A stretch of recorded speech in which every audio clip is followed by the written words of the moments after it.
দর্শক, হাওড়া অঞ্চলের আরও খবর জানাতে নেত্রকোনা এবং হবিগঞ্জ থেকে যুক্ত হচ্ছেন আমাদের সহকর্মীরা। শুরুতেই চলে যাব নেত্রকোনায়, সেখানে আছেন সহকর্মী হানিফুল্লাহ আকাশ। আকাশ, আজকের পরিস্থিতি কেমন দেখতে পাচ্ছেন জানাবেন।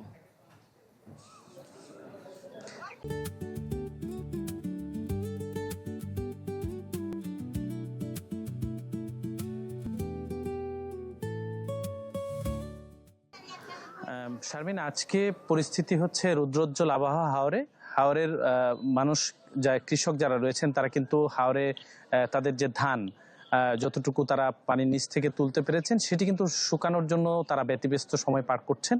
এবং এই যে গোখাদ্যের সংকট নিরসন করার জন্য মানুষের পাশাপাশি ধান শুকানোর পাশাপাশি কিন্তু তারা যে খড় সেটিও শুকানোর জন্য ব্যস্ত সময় পার করছেন। অনেক কৃষক বলছে যে আসলে নিজেদের খাবারের যোগানের পাশাপাশি হাওরের যেসব কৃষক পরিবারের গবাদি পশু রয়েছে তাদের খাদ্যের যোগানের জন্য কিন্তু তারা এই হাওরের ধানের পাশাপাশি খড় শুকাচ্ছেন। এবং তারা বলছেন যে আসলে যতটুকু ধান তারা পানির নিচ থেকে সংগ্রহ করতে পেরেছেন সেটি কিন্তু আসলে পচে গিয়েছে এবং সেই পচন ধরা ধান কিন্তু তারা শুকাচ্ছেন। যতটুকু পারছেন তারা আসলে এই কাজ নিয়ে আসলে ব্যস্ত সময় পার করছেন। এবং তারা একটি কথা বলছেন যে আসলে প্রতি বছরের যে দুর্যোগ সময়ে এই ধান নষ্ট হয় বা যে কৃষকদের ফসল হানির ঘটনা ঘটে, তারপর সরকারের কর্তৃক আসলে বিভিন্ন সহযোগিতার কথা বলা হয়, কিন্তু প্রকৃত কৃষক যারা তারা কিন্তু সেই সহযোগিতার থেকে বঞ্চিত হন।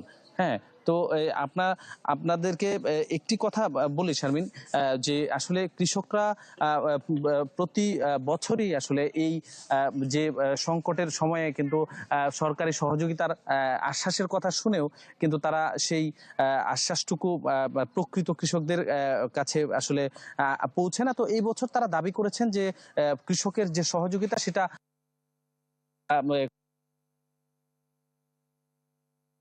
আকাশ, ধন্যবাদ আপনাকে। দর্শক, হবিগঞ্জ থেকে থাকছেন আমাদের সহকর্মী রাসেল চৌধুরী।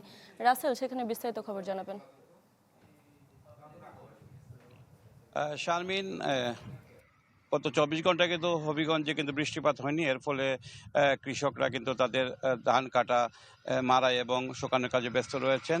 আমরা আছি বানিয়াচুঙের একটি হাওরে। এখানে কৃষকরা কিন্তু ধান কাটছেন। কখনো আঁটু পানি, কোমর পানি বা আরও বেশি পানির মধ্যে কিন্তু তারা ধান কাটছেন এবং দূরের যে হাওরগুলো রয়েছে এগুলোতে কিন্তু তারা নৌকা যোগে গিয়ে ধান কেটে নিয়ে আসছেন। আজকে যেন উজ্জ্বল সুন্দর একটা আবহাওয়া থাকার কারণে কিন্তু আসলে কৃষকরা ধান যে মাড়াই এবং শুকানোর কাজে কিন্তু কৃষানীরা ব্যস্ত রয়েছেন। হবিগঞ্জের বানিয়াচং হবিগঞ্জ রোড যেটির পুরো রাস্তাতে জুড়েই কিন্তু কৃষানীরা কিন্তু ধান শুকাতে দিচ্ছেন। এবং গত কয়েকদিনের বৃষ্টির ফলে কিন্তু ধানগুলো অনেক নষ্ট হয়ে গিয়েছিল, পচে গিয়েছিল। এগুলো কিন্তু কৃষি অফিসে যে তাদেরকে বলেছে যে এগুলো যদি শুকানো না হয় তাহলে পুরোপুরি নষ্ট হয়ে যাবে এবং তারা কিন্তু এখন শুকানোর কাজে ব্যস্ত রয়েছেন। এবং হবিগঞ্জে হাওর এলাকায় প্রায় 45-46 হেক্টর পুরো আবাদ করা হয়েছিল। এর মধ্যে 11,500 হেক্টর পানিতে তলিয়ে গিয়েছিল। এবং এখন কিন্তু কিছুটা রুদ্র যে আবহাওয়ার কারণে ধান তারা কেটে নিয়ে আসছেন এবং অবশ্য ধানগুলো তারা যদি আরও 5-6 দিন সময় পান তাহলে কিন্তু এগুলো কর্তন করা শেষ হয়ে যাবে। যে হবিগঞ্জে নদীর পানি অনেকটাই কমেছে, বিশেষ করে খোয়াই নদীর পানি কমেছে, তবে সুতাং নদীর পানি বিপদসীমা 45 সেন্টিমিটার উপর দিয়ে প্রবাহিত হচ্ছে। এবং অন্যান্য নদী যেগুলো কুশিয়ারা, সোনাই নদীর পানিও কিন্তু কিছুটা বাড়ছে এবং হাওরে কিন্তু আস্তে আস্তে পানি বাড়ছে এবং এর ফলে কিন্তু যে হাওরে যে কৃষকদের যে ধান কাটার বিষয়টা এটা কিন্তু ক্ষতিগ্রস্ত হবে। এবং যে বৃষ্টি যদি না হয় তাহলে কিন্তু তাদের যে ধান শুকানো এবং মারের কাজটা আসলে সুন্দরভাবে তারা করতে পারছে। তো সার্বিকভাবে হবিগঞ্জের যে জেলা প্রশাসন এবং কৃষি অফিস যেটা তথ্য দিয়েছে যে 21,000 কৃষক এই ক্ষতিগ্রস্ত হয়েছেন এবং তাদের সহযোগিতার জন্য সরকার সর্বোচ্চ সহযোগিতা করবে বলে কৃষি বিভাগ আশ্বাস দিয়েছেন।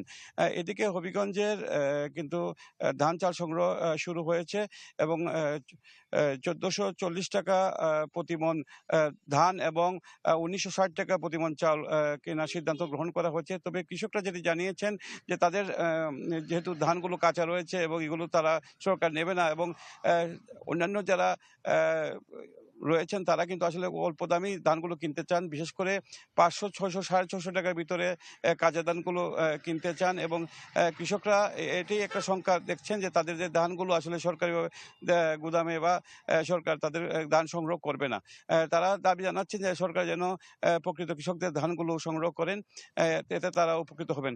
তবে বর্তমানে রুদ্রোজ্জ্বল আবহাওয়া থাকার কারণে কৃষকরা মাঠে রয়েছেন এবং পুরোদমে হাওরে কাজ চলছে।